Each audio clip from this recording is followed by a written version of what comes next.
My name is Daniel Carter.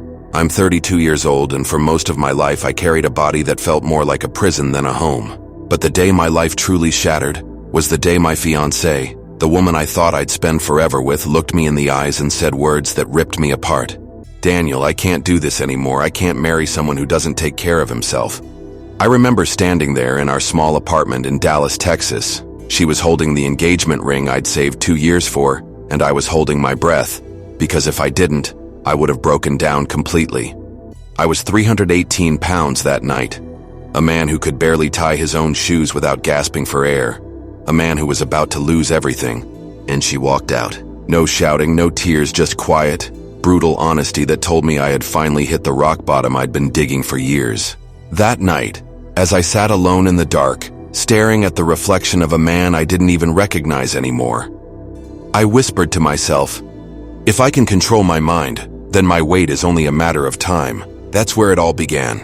I grew up in Fort Worth, Texas, in a middle-class family. My dad was a truck driver, my mom worked 2 jobs, and food was love in our house.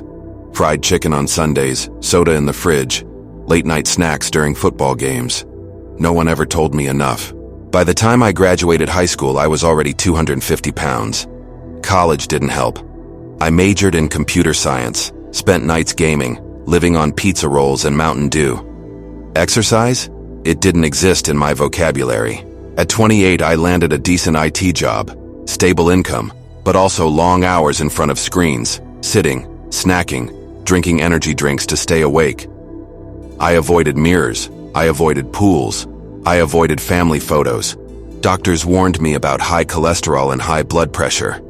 One even said, "Daniel, if you don't change, you'll be diabetic in 5 years." But I laughed it off, bought bigger jeans, and told myself I was fine. But I wasn't fine. I missed out on so much. Friends would invite me hiking, I'd say no. Coworkers would play basketball, I'd say I was busy. In reality, I was scared. Scared of being the fat guy who couldn't keep up. And when my fiancé left, all those fears became my reality. I was alone, broken and heavier than ever. The breakup was the knife, but what twisted it deeper was what happened just 2 weeks later.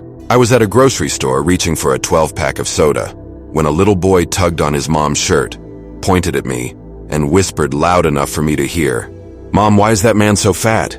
The mom shushed him, embarrassed, but those words echoed in my head like a gunshot. I felt my face burn.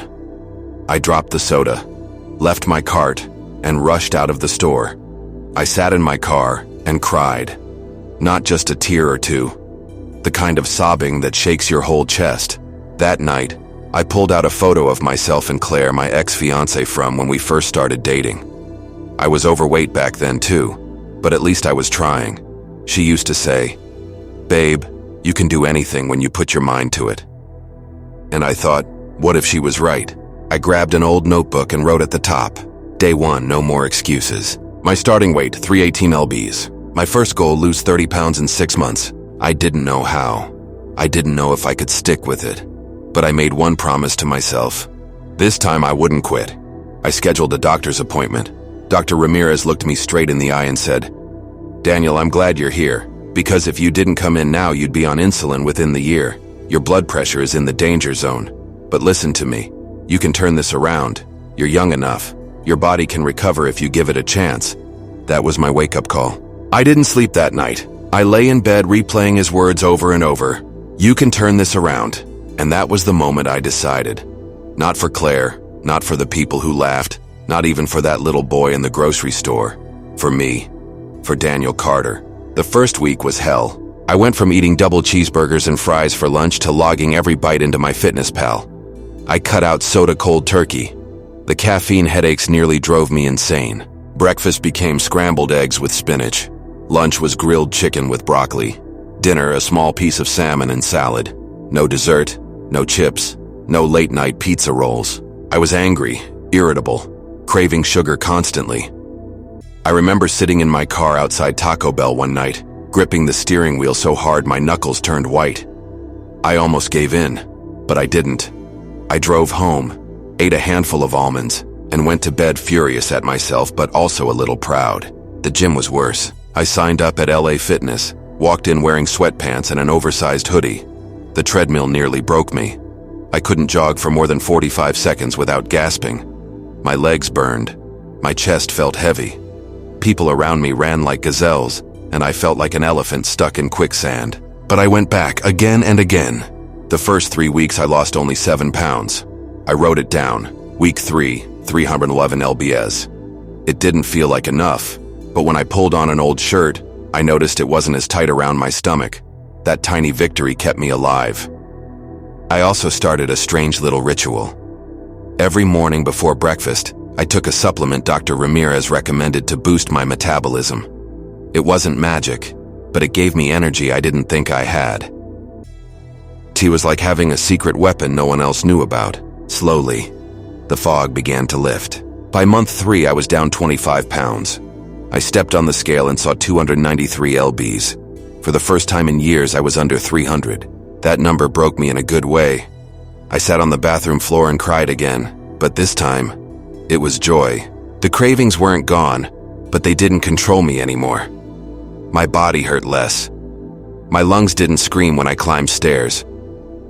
One morning, I jogged a full mile without stopping, and when I finished, I raised my hands like I'd just crossed a marathon finish line. Something inside me shifted. This wasn't just about weight anymore.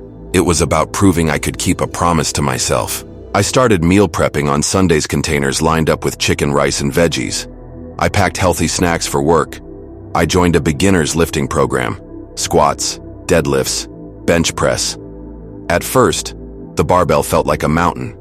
But within months, I was lifting more than I ever thought possible, and people noticed. One coworker who once made jokes about my size stopped me in the break room and said, "Man, you look different. Keep it up." Those words lit me up inside. Fast forward a year. I stepped on the scale, 223 lbs, 95 pounds gone. My doctor shook his head in disbelief. "Daniel, your blood pressure is normal. Cholesterol levels are perfect. You're not even close to pre-diabetic anymore. Do you understand what you've done? You've given yourself your life back." I walked out of that office feeling 10 feet tall. I went shopping for new clothes, size 34 jeans instead of 44, a medium shirt instead of XXL. I looked in the dressing room mirror and smiled, really smiled for the first time in years. The moment that sealed it was my cousin's wedding. I danced all night, without shame, without sweat pouring down my face. And when I saw the photos afterward, I didn't cringe. I didn't look away. I thought, that's me. That's Daniel. People who hadn't seen me in 2 years didn't recognize me at first. They asked what happened, how I did it. And every time I just said, one day at a time. Looking back now, I don't hate the man I used to be. He was broken, yes, he was lost. But he was also the man who finally got sick of his own excuses and chose to fight back. I've learned patience. I've learned discipline. But most of all, I've learned that motivation fades. Discipline doesn't. I wrote down everything, my workouts, my meals, my routines, because I never want to forget what it felt like to start at rock bottom. This journey wasn't perfect. I had bad days, cheat meals, missed workouts, but I always came back. And that's what matters, consistency over perfection. Today I'm 32 years old, 223 pounds, and living a life I once thought was impossible. I hike every weekend now. I wake up early, walk as the sun rises, and feel gratitude I never knew before. I play with my nieces without getting winded. I smile in photos. I live. And to anyone listening right now, if you're where I was, broken, heavy, tired of being judged, listen to me. You can change. Not overnight. Not in a week. But with small, painful, stubborn steps, day after day, you will become someone you don't just recognize, but someone you're proud of.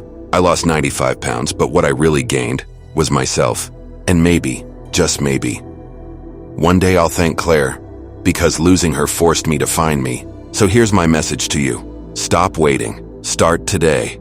Write down your day one, because if I can do it, so can you. And please don't forget to subscribe to our channel for more true transformation stories. For those serious about transforming their health, remember, lasting change starts with mastering your mind, eating smart, moving daily, and using the right proven supplements.